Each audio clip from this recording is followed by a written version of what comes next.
কি সুন্দর লাগতেছে আমাদের ম্যাডামদেরকে।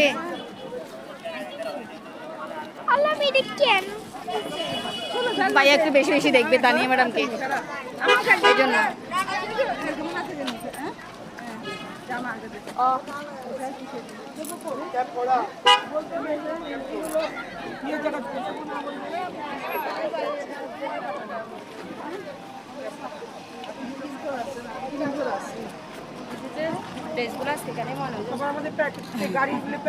খাবার জন্য প্যাকেট গুলো কিনতে হয়েছে, যাইতে হয়েছে।